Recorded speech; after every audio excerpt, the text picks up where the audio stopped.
Somos Veritas Dei, Ratio et Revelatio.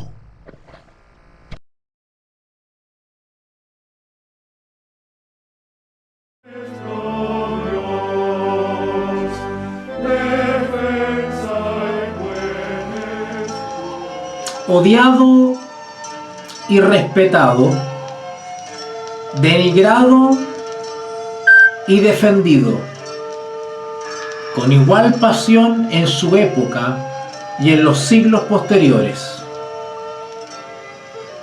Martín Lutero, nacido en 1483 y fallecido en 1546. Es un personaje singular. Lo recio de su personalidad ha provocado verdaderas montañas de interpretaciones, hijas de criterios tan contradictorios que en algunas aparece como el ángel que trae la justicia a la tierra, y en otras es considerado la representación del mal. Con él no hay términos medios. Sus intervenciones en acontecimientos decisivos para el futuro de la religión cristiana han promovido y promueven aún la diatriba de unos y la loa de los demás. En una nueva manera de pensar, impuso al mundo cristiano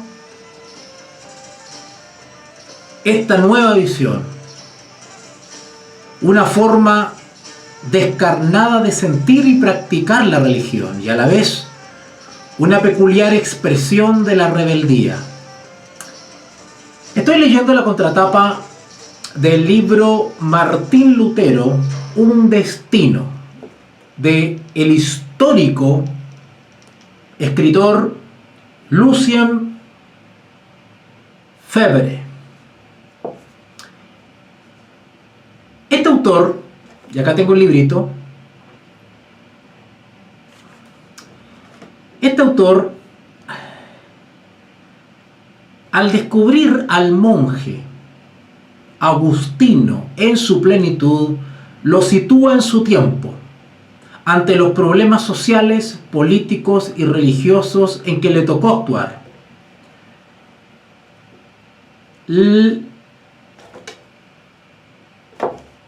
Febvre no desea hacer de Lutero un revolucionario ni seguir ninguna de las corrientes que lo han transformado en símbolo invariable. Al contrario, quiere y lo logra poner frente a los ojos del lector a Martín Lutero de carne y hueso.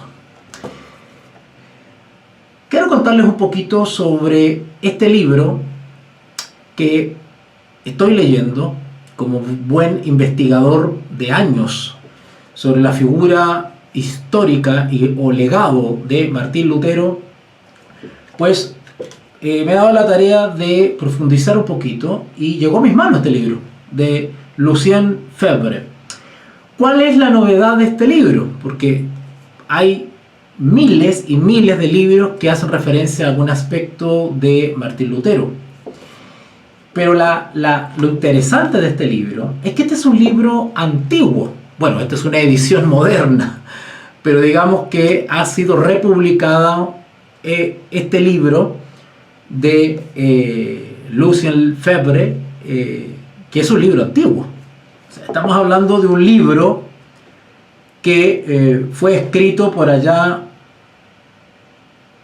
por el 1900 y algo, a ver, 1927. Como podrán ver ustedes, es un libro bastante antiguito que ha sido reeditado. Aquellos que les interese, esto ha sido editado por el Fondo de Cultura Económico. ¿Ya? Martín Lutero, Un destino. Ahora, ¿por qué es interesante para mí como investigador de la figura de Martín Lutero este libro? Porque es antiguo, es un libro podríamos decir biográfico. Bueno, se acerca un poco a la biografía, pero aborda, digamos, a la figura de Martín Lutero desde un aspecto un poquito más humano, digamos, ¿no? Se va en los detalles respecto a aspectos más íntimos, más personales, más existenciales de Martín Lutero, cosa que los actuales escritores que me ha tocado leer, o expositores, o oponentes, o conferenciantes modernos, actuales, no tocan. Esa es una de las observaciones que siempre le hago a quienes me preguntan sobre Martín Lutero.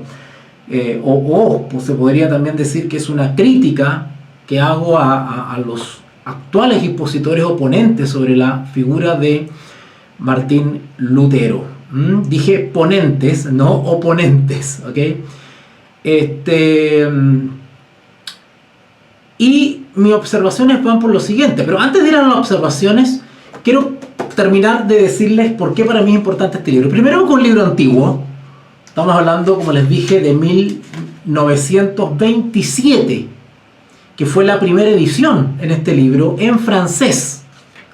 Luego se hizo una segunda edición en 1951 en francés. Y luego apareció la primera edición en español en 1953. ¿Vale? Esta edición que tengo yo ahora es del año 2013. Y es una edición de bolsillo, pero no deja de tener el contenido original. Así que es un libro de 1927. Por lo tanto, la mirada investigativa, para mí, que he leído docenas de libros sobre Martín Lutero, les puedo decir que mientras más antigua la versión de algún libro que hable sobre Martín Lutero, es mucho más rica en términos objetivos, porque el autor, por lo general, y sobre todo los autores que no están comprometidos religiosamente, espiritualmente, aquellos autores que no están envueltos en ciertos movimientos o instituciones religiosas, que son imparciales, por ejemplo, como un historiador, por ejemplo, porque Lucien Febvre es un historiador, pero no tiene intereses, no tiene un conflicto de intereses, no está conflictuado. Entonces es objetivo a la hora de analizar y exponer la figura de Martín Lutero. Cosa que no sucede con muchos ponentes o conferenciantes sobre el legado o historia o personaje histórico de Martín Lutero actuales. Me ha tocado ver varios por YouTube, tanto chilenos como extranjeros, y claro, todos están conectados con alguna denominación religiosa, o el ponente trabaja para algún instituto de religión, o presta servicios a alguna universidad, ¿no es cierto?, denominacional. Entonces, claro, cuando le toca dar la conferencia, pues no puede ser objetivo, ¿verdad? Sin embargo, estos autores que no tienen intereses, que no los divide ningún interés, que no están comprometidos o que no están salpicados por alguna corriente espiritual, llámese ecumenismo o diálogo interreligioso, pues entonces son libres de poder expresar su parecer sobre la figura de Martín Lutero. Por ende, para un investigador es mucho más rico, es mucho más objetivo extraer datos de este tipo de autores. Les voy a hablar un poquito, les voy a dar alguna biografía sobre Lucien Febvre. Lucien Febvre fue uno de los más importantes historiadores franceses, centrado en la época moderna. Se le recuerda por el papel que jugó en el establecimiento de la Escuela de los Anales, que fundó en 1929 con Marc Bloch. ¿Okay? Nació el 22 de julio de 1878 en Nancy, Francia. Falleció el 11 de septiembre de 1956 en Saint-Amour, Francia. ¿Okay? Su educación fue en la Escuela Normal Superior de París, alumno destacado de Robert Mandrou, premios a la Cruz de Guerra, etcétera, etcétera, etcétera. Estamos hablando de un historiador reputado, ¿verdad? De un historiador reputado. Yo no sé si la pantalla logra mostrar ahí la imagen, pero voy a dejar todos los datos en la referencia del video para que ustedes puedan ir a buscar referencia sobre Lucien Febvre. Bueno, y este verdadero historiador escribió este librito. Y lo estoy leyendo. Ahora, ¿por qué mi inquietud respecto a esto? Vuelvo atrás a contarles sobre los ponentes o conferenciantes actuales que hablan sobre Martín Lutero, tanto chilenos como extranjeros, y me he dado cuenta de algunos problemas que estos ponentes tienen. Y pues como prospecto de mártir y polemista, pues me he sentido llamado a vindicar la historia, dado que, en mi opinión personal, muchos profesores de teología, muchos historiadores, muchos académicos, muchos investigadores están modificando, yo no sé si por una deformación académica, una deformación histórica, por una falta de rigor histórico, o simplemente a sabiendas, adrede, están como modificando cierta lectura de acontecimientos históricos, están reinterpretando experiencias de Martín Lutero, acontecimientos, no solamente están dando una relectura a ciertos acontecimientos de la vida de Martín Lutero, sino que están omitiendo otras. Y me he dado cuenta. Ahora, ¿por qué me he dado cuenta? Bueno, porque yo también soy un investigador sobre Martín Lutero, y al comparar mi investigación con la de otros ponentes y otros conferenciantes, pues empiezo a notar cierta tendencia, porque hay una cosa que todos están opinando igual, como que todos están leyendo con la misma lupa. Pero hay historiadores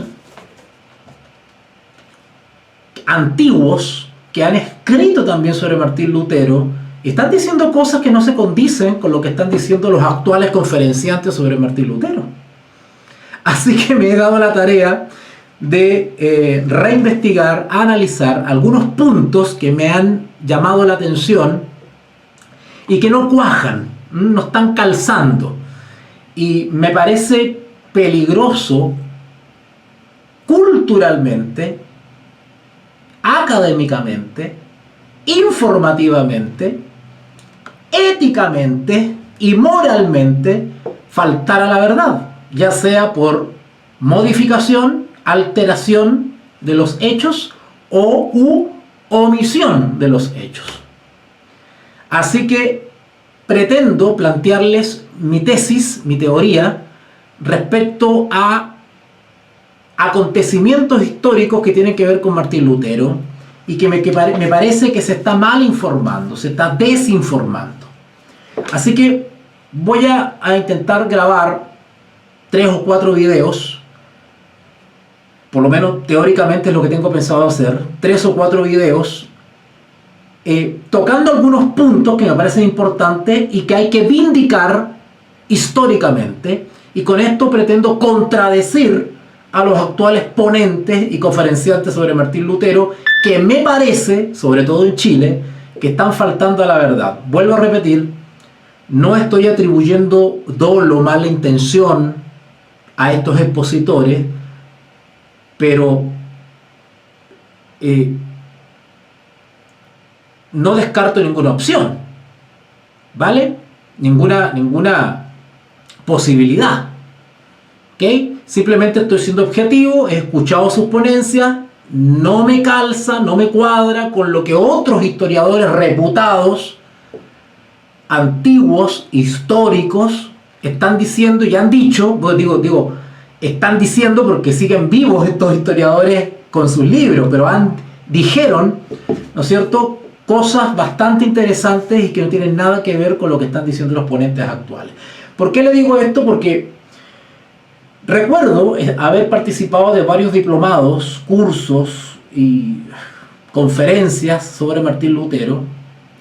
De hecho, tengo un diplomado sobre historia de la Iglesia en Chile, y cuando el ponente que le tocó hablar sobre Martín Lutero, sobre la Reforma Protestante, tocó Martín Lutero y dijo cosas que no me calzaron, ¿vale? Bueno, en ese tiempo yo no tenía la seguridad como para poder haberle hecho un punto, haberlo rebatido, haberlo emplazado, ¿verdad? Imagínense ustedes, hacer un debate ahí, yo no tengo los antecedentes sólidos, no tengo toda la información a mano. Bueno, en ese tiempo no me hacía ruido, me inquietaba lo que escuchaba, porque me parecía que no era así, ¿verdad? Yo llevo más de 20 años estudiando la vida y el legado de Martín Lutero, y les puedo decir que hay un abismo bastante alto, hondo, entre los historiadores antiguos como Lucien Febvre y otros actuales investigadores modernos. Entonces, hay algo que no está cuajando acá. Así que vamos a intentar vindicar la verdad histórica, ¿vale? Este video lo estoy grabando a modo de introducción, para después ya tocar en otros videos específicamente ciertos acontecimientos históricos que tienen que ver con Martín Lutero. Pero si me permiten, voy a leer textualmente ciertas cosas que me llamaron la atención del libro de Lucien Febvre. Y en este libro, él describe someramente la experiencia personal íntima, ¿vale?, de Martín Lutero respecto a las indulgencias, respecto al acto de haber clavado, ¿no es cierto?, las 95 tesis en la puerta del castillo de Wittenberg, la ciudad de Wittenberg, ¿okay?, cuando él todavía era monje agustino, profesor de la Universidad de Wittenberg, ¿vale? Bueno, y este autor describe un poquitito la sensación, todas las emociones que envolvieron a Martín en el año 1517, cuando él realiza ese acto histórico, ¿cierto?, de clavar las 95 tesis en la puerta del castillo, de la iglesia del castillo de Wittenberg, al cual tuve el privilegio de estar presente y estar ahí, ¿verdad? A ver si acompaño este video después con unas fotitos y todo eso, porque esta es la versión en vivo, pero tengo una versión editada que después voy a subir, y ahí voy a poner algunas fotitos para que me vean ustedes ahí en Alemania. Bueno, Lucien Febvre comienza a describir este momento, pero después que describe este momento, él vuelve atrás a años anteriores a ese evento, 1517, 95 tesis. Ubiquémonos bien. El acto histórico de clavar las 95 tesis, 1517. ¿Ok? Específicamente, 31 de octubre de 1517. Pero ¿qué pasa con Martín Lutero antes? ¿Se le ocurrió a Martín Lutero una hora antes, un día antes, el día anterior, clavar las 95 tesis? ¿Qué lo impulsó a Martín Lutero a hacer eso? Que era, por lo demás, una práctica común, ¿no es cierto?, el proponer debate, publicar tesis, llamar a debate, a discusión, ciertas ideas, ciertas propuestas teológicas, ¿no es cierto? Son costumbres que no era nada extraño. Pero ¿por qué las indulgencias? Hay algunos ponentes actuales que le restan importancia a eso, y de ahí es el motivo por el cual estoy haciendo este video. Me he dado cuenta que a algunos conferenciantes sobre Martín Lutero le restan importancia a eso de que él clavó las 95 tesis, ¿no es cierto? Y si dicen, no, ese simplemente es una actividad académica, es algo totalmente normal, eso no tuvo nada que ver con una protesta.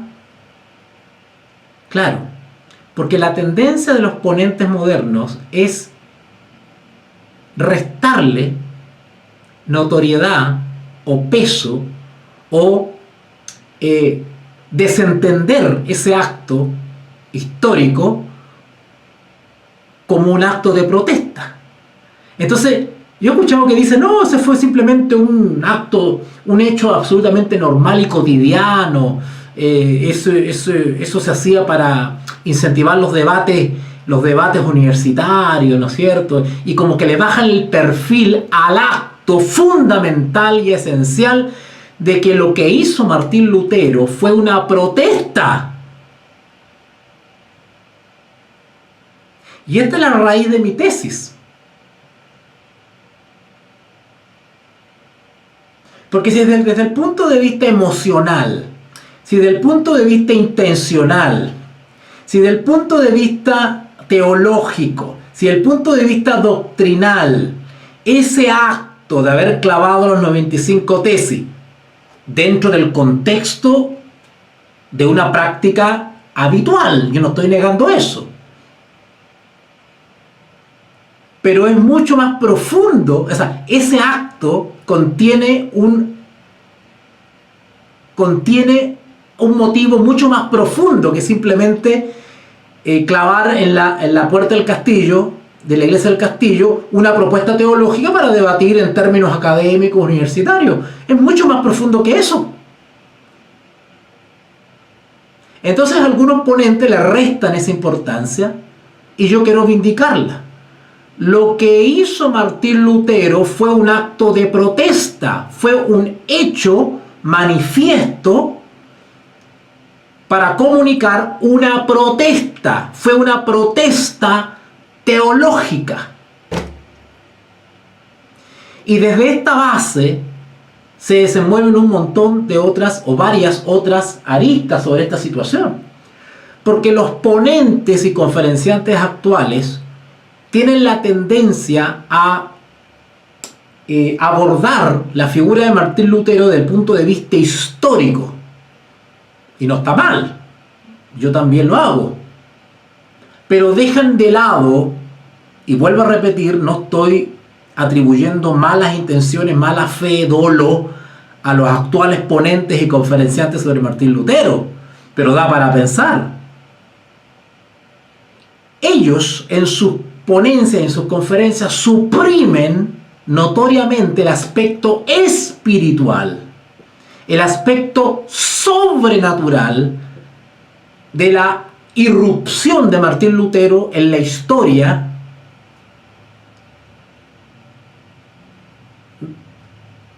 religiosa, espiritual de Europa y del mundo, con ese acto de protesta de clavar las 95 tesis en la puerta de la iglesia del castillo.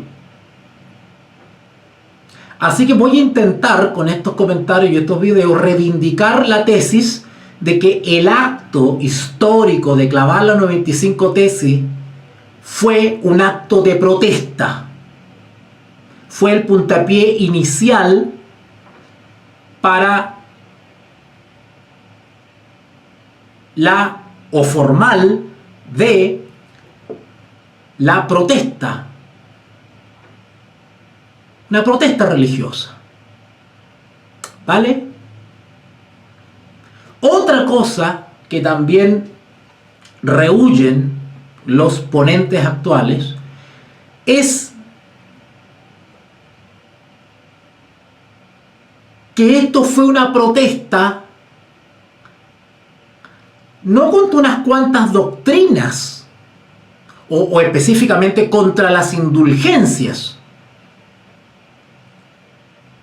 Esto fue una protesta implícitamente contra Roma. O sea, los actuales ponentes le restan ese énfasis, ¿verdad? Esto fue una protesta contra Roma, contra el papado. Entonces, todo este tipo de situaciones que le estoy relatando hay que volver a vindicarle y darle el énfasis, la importancia que requieren. ¿Ok? Ahora, vuelvo atrás otra vez. Este acto histórico de clavar las 95 tesis en la puerta del castillo de la iglesia de Wittenberg es el resultado de todo un proceso anterior, íntimo, personal en Martín Lutero. Había un conflicto de conciencia espiritual, personal, en Martín Lutero, y que termina de manifestarse con las 95 tesis clavadas en la puerta. Vuelvo a repetir, las 95 tesis fueron clavadas en la puerta del castillo de Wittenberg, de la iglesia de Wittenberg, el año 1517. ¿Saben ustedes desde cuándo Martín Lutero comenzó con inquietudes sobre ciertas prácticas? Primero empezó con inquietudes personales respecto a su situación ante Dios. Incluso yo me remontaría hasta antes de que fuese monje, pero ya voy a tocar ese tema, no me voy a ir tan atrás. Y que luego derivó, esta inquietud espiritual deriva en una indignación sobre las prácticas de la venta de indulgencia. Pero esto fue un proceso. O sea, esto no comenzó en 1517. Esto podríamos retrotraernos por lo menos hasta 1512. Desde Erfurt y después en Wittenberg. Estamos hablando por lo menos, porque no me quiero ir tan atrás, hasta antes que era monje agustino. Hablemos desde cuando ya era un monje agustino. Estamos hablando por lo menos desde 1512, que ya Martín Lutero tenía fuertes conflictos espirituales, quería respuestas, quería soluciones, quería paz interior. Noten, 1512. Y todo este proceso termina, o comienza, como lo quieran ver, en 1517 con las tesis. Entonces el tema de las 95 tesis es algo que venía ya desarrollándose, es producto de inquietudes espirituales, teológicas, que ya venían desde antes. Hasta que esas inquietudes teológicas, esas inquietudes espirituales, derivan ya derechamente en una molestia, en una indignación, en una oposición, en una protesta contra doctrinas propiamente tal.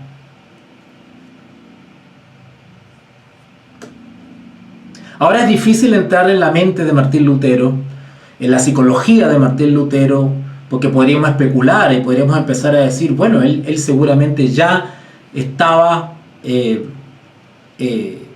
desarrollando una oposición a Roma, que todavía no llegaba al punto de una rebeldía abierta, pero había de manera innata, de manera inocente ya un germen, una cosa ahí, una génesis de una oposición a Roma. Porque la publicación de las 95 tesis no es menor. Yo no sé si habrá estado consciente de lo que se podría armar al publicar eso. Bueno, Lucien Febvre, justamente como historiador objetivo, no comprometido y sin conflicto de intereses, comienza a describir, y ahora sí me voy para atrás otra vez, comienza a describir lo que sintió y lo que experimentó Martín Lutero en 1517. Voy a partir de ese punto para poder describirlo y ustedes más o menos se den una idea de lo que él experimentó en 1517 con las 95 tesis. Pero de ahí me voy a ir para atrás para intentar demostrarles cómo fue el proceso de molestia, de incomodidad de Martín Lutero, y que lo llevó a 1517 a las 95 tesis. Bueno, voy a citar textualmente, por favor pongan atención. Dice acá: era entonces 1517, cuando ante Lutero, que contenía a duras penas, que retenía en el fondo de su corazón encadenadas palabras estremecidas, estalla un duro y horrible escándalo públicamente. Lo que está dando a entender el autor acá es que con las 95 tesis Martín Lutero explotó. Con las 95 tesis ya no aguantó más. Hizo las 95 tesis y las largó ahí en la puerta. Ya estaba ahogado Martín Lutero. Vuelvo a repetir, era entonces en 1517 cuando ante Lutero, que contenía a duras penas, que retenía en el fondo de su corazón encadenadas palabras estremecidas, Martín Lutero quería gritar al mundo que él no estaba de acuerdo con las indulgencias. Un horrible escándalo estalla públicamente. En ese entonces, otorgadas por el Papa a un joven de 23 años, Alberto de Brandenburgo, que en menos de 2 años acababa de recibir sucesivamente el arzobispado de Magdeburgo, el obispado de Helmstadt y el arzobispado de Maguncia, se predicaban en ese entonces y se vendían indulgencias con un cinismo tan blasfematorio que ante este tráfico odioso, ante la afirmación 100.000 veces prodigada por mercanchifles en hábito religioso de que con dinero los peores pecados podían ser borrados, Lutero clamaba al fin con voz vengadora una indignación contenida demasiado tiempo. No se aguantó más Martín Lutero. A Martín Lutero le faltaba que lo empujaran nomás. ¿Y qué fue ese empujón para que Martín Lutero se desahogara? La venta de las indulgencias. Martín Lutero ya venía indignado ya y venía preguntándose cosas. Ahora, lo que no tocan los ponentes sobre Martín Lutero es qué pasa con el aspecto espiritual. ¿Martín Lutero fue usado por el Espíritu Santo? Esa parte no la tocan. Se dedican a la parte histórica, al dato estadístico, geográfico, político, pero no se adentran a la dimensión espiritual. ¿Martín Lutero fue movido por el Espíritu Santo?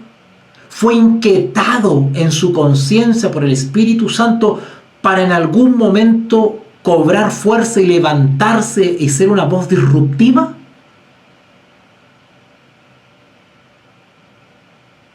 ¿Fue un mover de Dios?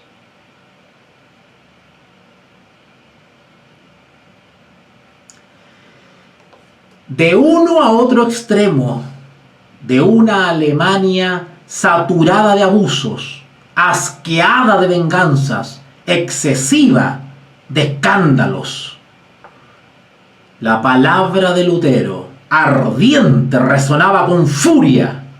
Un eco formidable la amplificaba.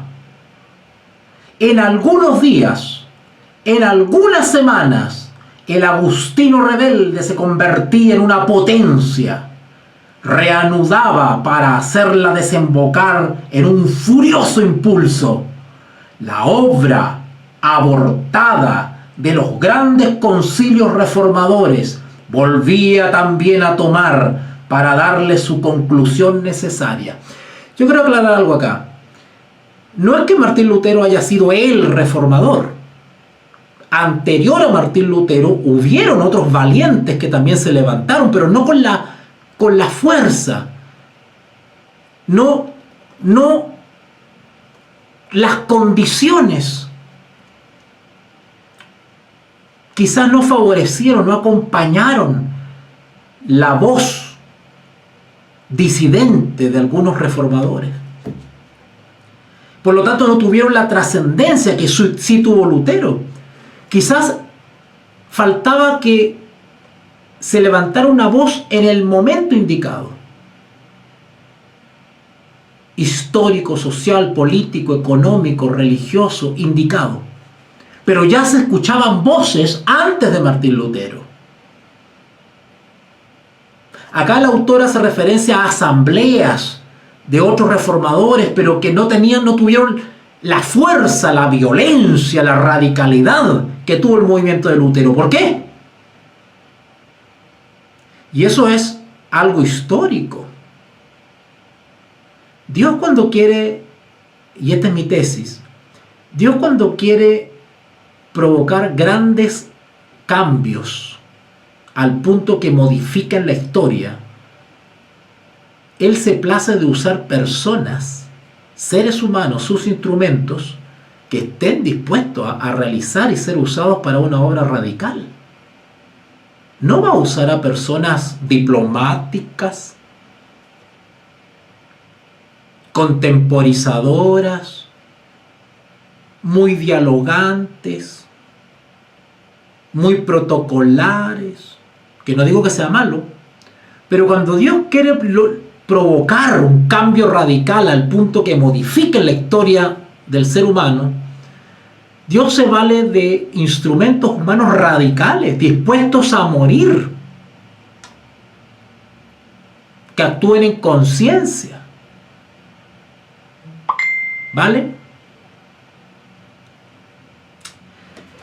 Dice acá, un eco formidable la amplificaba. La palabra de Martín Lutero. En algunos días, en algunas semanas, el agustino rebelde se convertía en una potencia.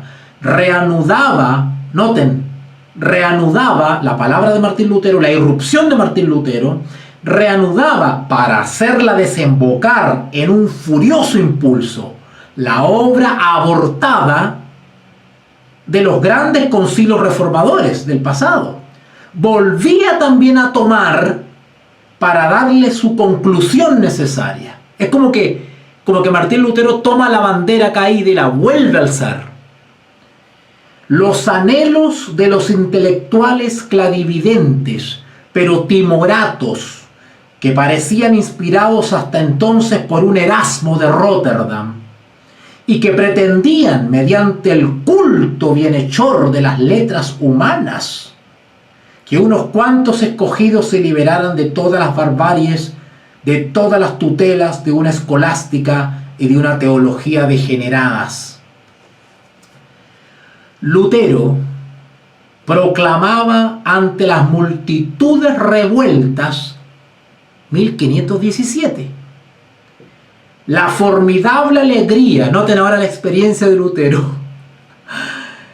la formidable alegría de vivir en un siglo en que se mezclaba el Renacimiento y la Reforma. Lanzaba su canto de triunfo, de liberación a todos los ecos de una Europa que parecía despertar ante su llamada y surgir de entre los muertos. Y en vano el Papa, en vano el emperador, luces vacilantes de un mundo que se hundía, trataban de intimidar al pobre monje alzado frente a su poder secular.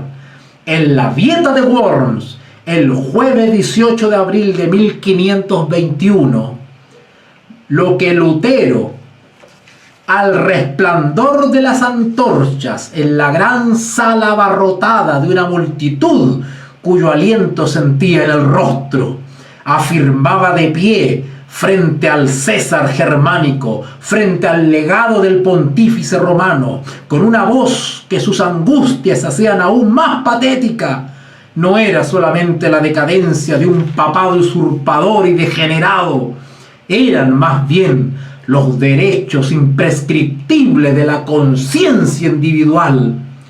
Retractarme de lo que sea, ni lo puedo ni lo quiero, porque actuar contra la propia conciencia no es ni seguro ni honrado.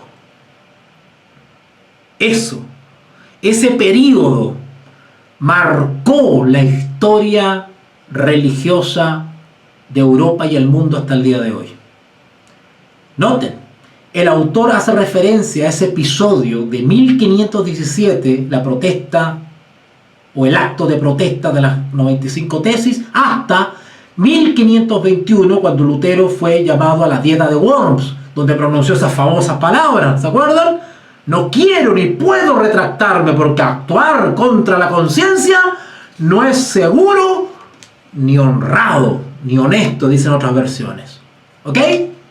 Entonces, una vez que le hago referencia a este acontecimiento, 1517 las tesis, 1521 la dieta de Worms, y de ahí es historia conocida, todo lo que pasó con Lutero.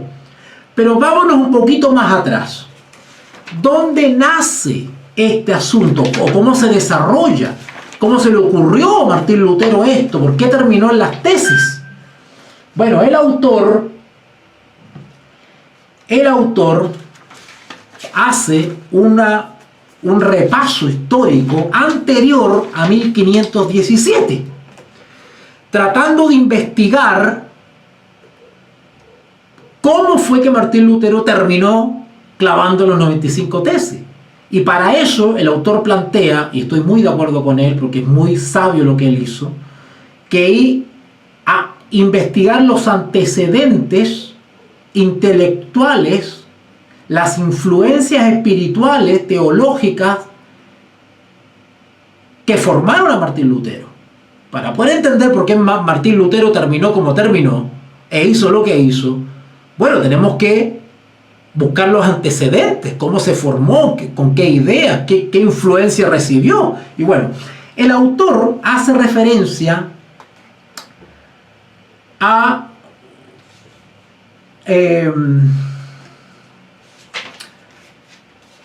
Gabriel Biel, que escribió comentarios sobre las sentencias del nominalismo. ¿Ok? Bueno, ya les voy a comentar un poquitito sobre este Gabriel Biel. Voy a leer textual lo que este autor señala sobre este Gabriel Biel, que según el autor fue una de las primigenias influencias de Martín Lutero.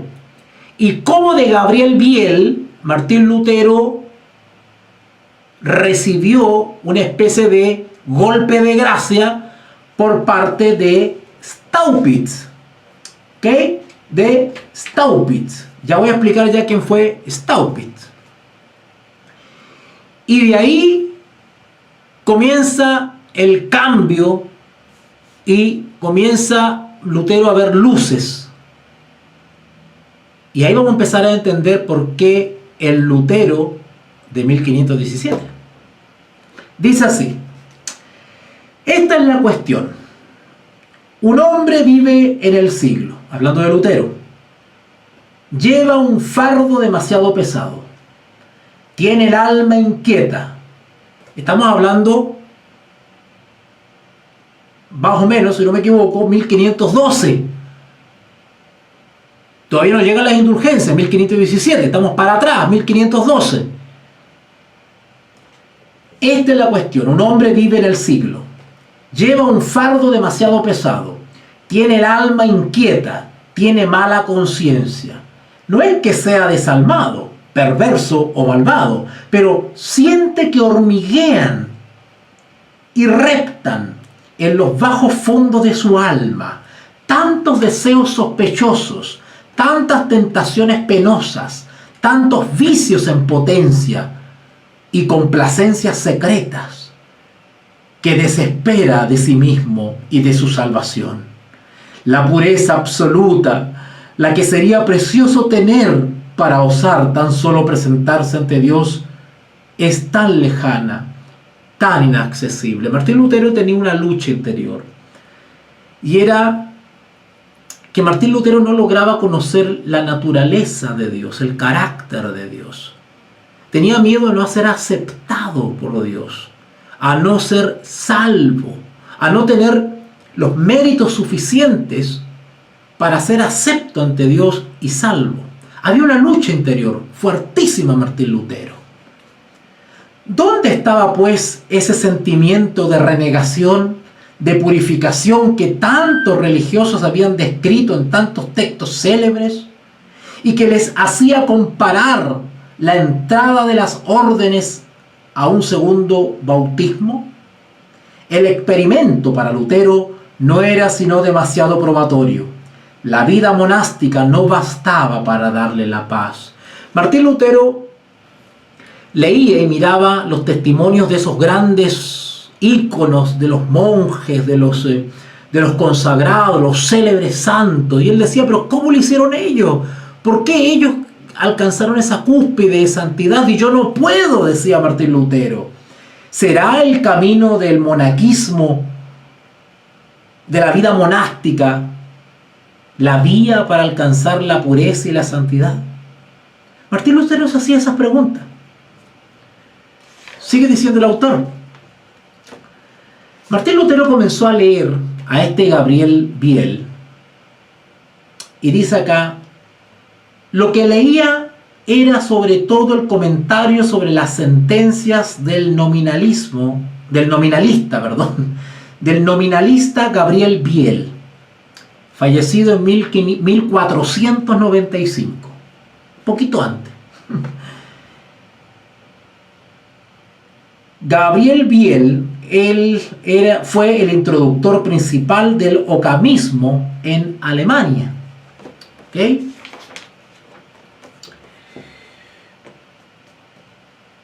Y cuando, después de todos los esfuerzos, su alma ansiosa, hablando de Lutero, de su experiencia, y cuando después de todos los esfuerzos, su alma ansiosa de certidumbre no encontraba paz, cuando la paz imploraba, la paz liberadora, no descendía en él, es fácil adivinar qué sentimiento de amarga impotencia y de verdadera desesperación lo dejaba postrado ante un Dios mudo, como un prisionero al pie de un muro sin fin. Qué maravilloso como Lucien Febvre describe el tormento interior de Martín Lutero, la insatisfacción, la búsqueda, la inconformidad, la falta de respuesta.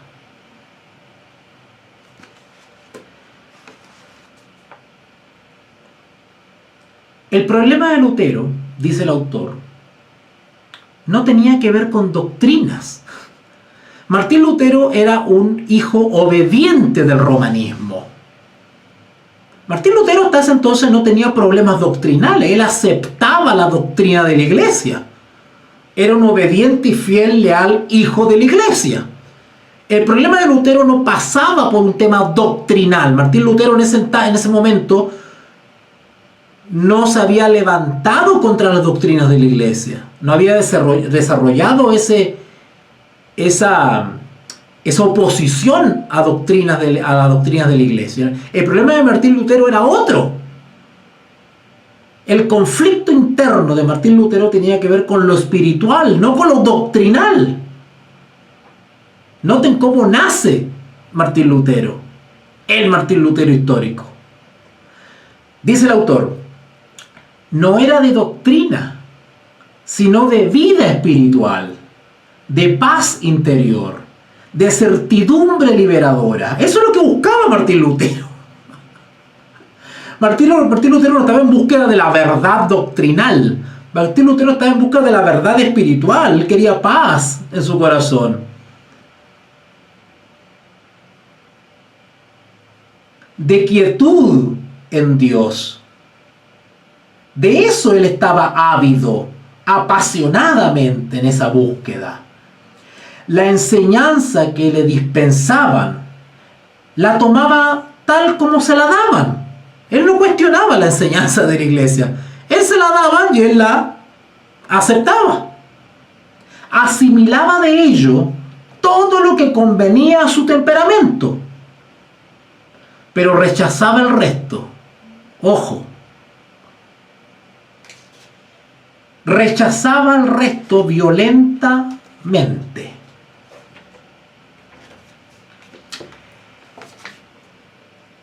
En una carta escrita en 1545, noten que ahora se va para adelante. Noten que una Biblia, me llegan los mensajes, ahí me confundo. En una carta escrita en 1545, estamos hablando del año en que él ya está pronto a fallecer. Al final de su vida, llamaba a Staupitz. Quiero decir una cosa, Staupitz era el agustino, el superior de Lutero.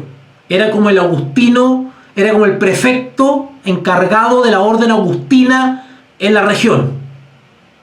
Era el superior directo de Martín Lutero, o el padre espiritual de Martín Lutero. Ese era Staupitz, ¿vale?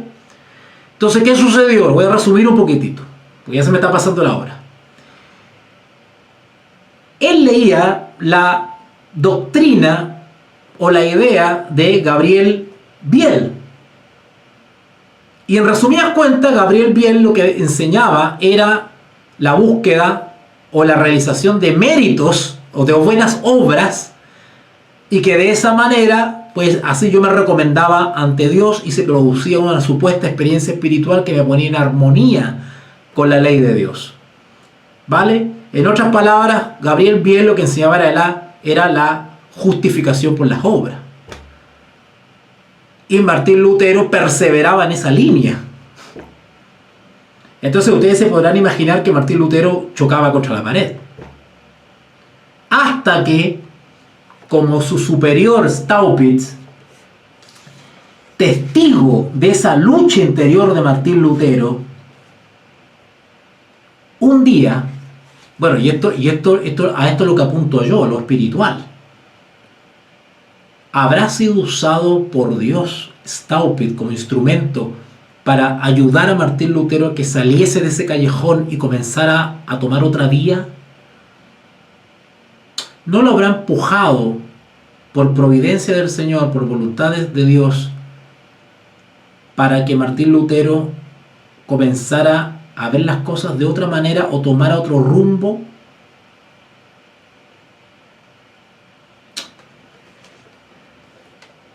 En una carta escrita en 1545, al final de su vida, llamaba a Staupitz su padre. Le debía, declara, su nuevo nacimiento en Cristo. Martín Lutero, cerca de su muerte, terminó reconociendo que Staupitz tuvo un papel fundamental en despertar algo en él, en su conciencia, y que terminó llevándolo a los pies de Cristo. Lutero llamaba a Staupitz su padre. Le debía, declara, su nuevo nacimiento en Cristo. Así se explica la tradición que hace de Staupitz el Juan Bautista, el precursor de Martín Lutero. Staupitz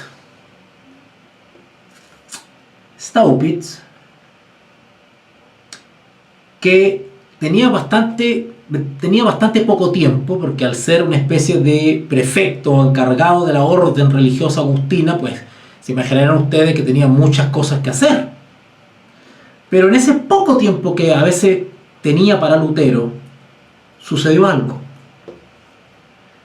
Era como un padre bondadoso para Lutero, un padre espiritual, un guía espiritual.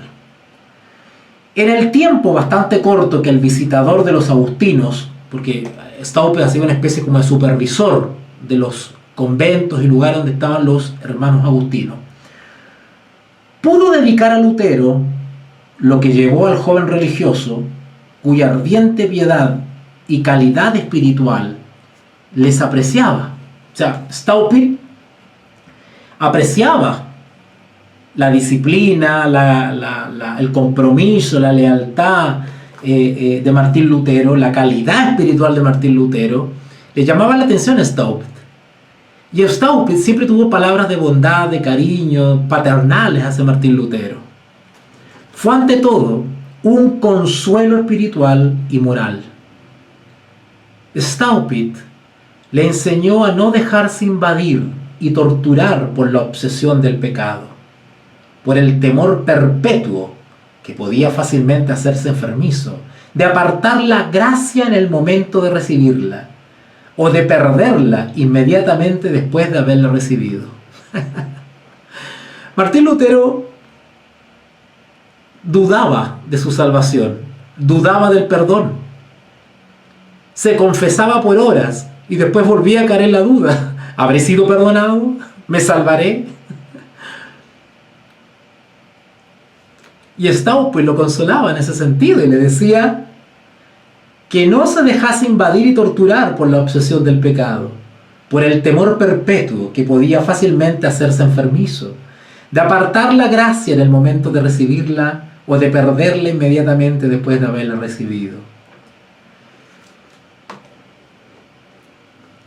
Y sí, Lutero, en la hermosa epístola dedicatoria a Staupitz, que compuso en 1518, un año después de las tesis, el día de la Trinidad, e hizo imprimir en la portada de sus resoluciones sobre las indulgencias, ¿vale? Martín Lutero escribe un escrito, valga la redundancia, escribe un texto que se llama Resoluciones sobre las indulgencias, y en la portada Martín Lutero dedicó unas palabras a Staupitz, que en 1545, antes de su muerte, consideró o confesó que era su padre. ¿Ok? Lutero atribuye, noten lo que dedicó Martín Lutero a Staupitz en 1518. Lutero atribuye a su protector el honor de una revelación fundamental. Noten. Lutero atribuye a su protector el honor de una revelación fundamental. Por primera vez vi un atisbo de luz, Lutero, en palabras y obras de Staupitz. Sí, al darle las gracias por haberle dicho un día, noten lo que le dijo Staupitz a Lutero: el verdadero arrepentimiento empieza por el amor de la justicia. Dice así, Lutero atribuye a su protector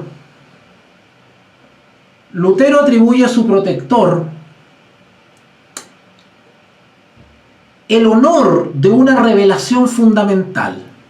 Sí, al darle las gracias por haberle dicho un día, el verdadero arrepentimiento empieza por el amor de la justicia y de Dios. Eso le dijo Staupitz a Lutero y eso le hizo clic a Lutero. ¡Eureka! Ahí comienza el Lutero reformador, reformando primero su vida. Ahí está el germen de su nueva experiencia en Cristo. Esas palabras que resonaron fuerte en su conciencia. Lutero atribuye a su protector el honor de una revelación fundamental. Sí, al darle las gracias por haberle dicho un día, Staupitz a Lutero, el verdadero arrepentimiento empieza por el amor de la justicia y de Dios. Describe la especie de iluminación que esta fórmula produjo en su espíritu y todo el trabajo de cristalización que se operó a su alrededor. Eso fue como un rayo de luz, esas palabras que les dijo Staupitz. En realidad, la frase misma de Staupitz, de que el arrepentimiento empieza por el amor de la justicia y de Dios, frase pronunciada muy probablemente sin intención teórica o sistemática, si en Lutero toma un sentido y un valor doctrinal. Noten, lo que dice el autor acá es que estas palabras de Staupitz, ¿verdad? El arrepentimiento empieza por el amor de la justicia y de Dios, no fueron necesariamente pronunciadas con una intención teórica o sistemática, ¿vale? Fueron dichas con la intención de traer consuelo a Martín Lutero, un alivio espiritual. Sin embargo, para Lutero esas palabras tomaron un sentido y un valor doctrinal.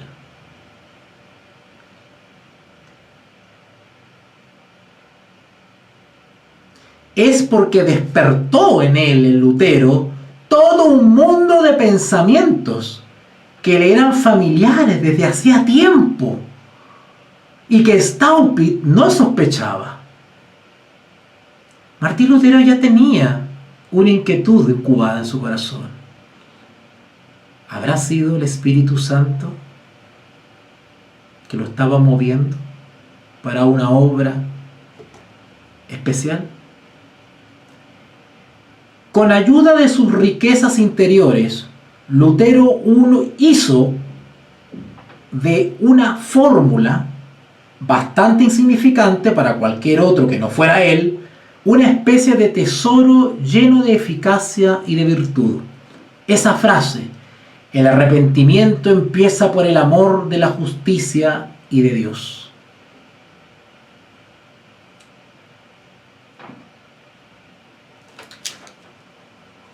Era, pues, un sistema de conceptos teológicos más o menos lógicamente ordenados lo que le procuraría el apaciguamiento a Lutero? No. ¿Entienden algo? Las palabras de Staupitz, que fueron dichas sin intención teórica o sistemática, le dieron un sentido a Lutero. Y Lutero se toma de eso y comienza a desarrollarse un germen doctrinal, que todavía no es una doctrina.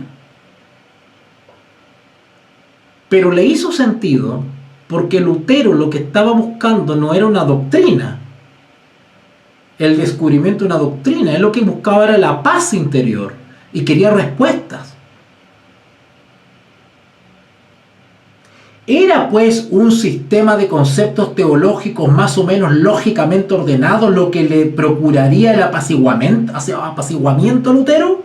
No, sino una certidumbre profunda que se anclara. Eso buscaba Lutero.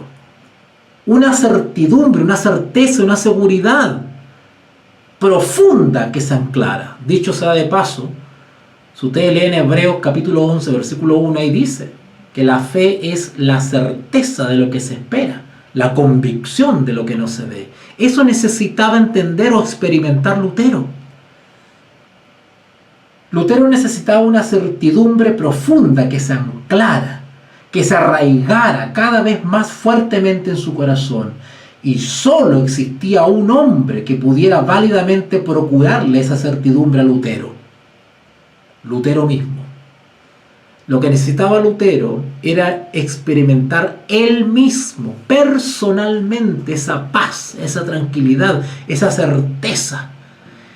Y el germen de esa certeza se la proporcionó Staupitz, con la famosa frase: el arrepentimiento empieza por el amor de la justicia y de Dios.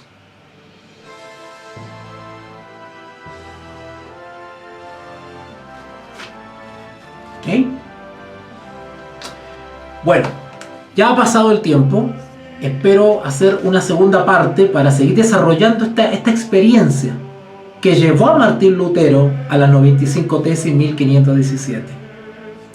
Espero no haberlos aburrido, pero quiero compartir con ustedes la investigación y el análisis que estoy haciendo, que siempre lo hago y siempre lo he hecho durante 20 años, pero ahora algo me está haciendo clic en la cabeza respecto, ahora que he escuchado otros exponentes y que no estoy muy de acuerdo con lo que están ellos comunicando. Hay mucho más que hablar de este personaje, Martín Lutero.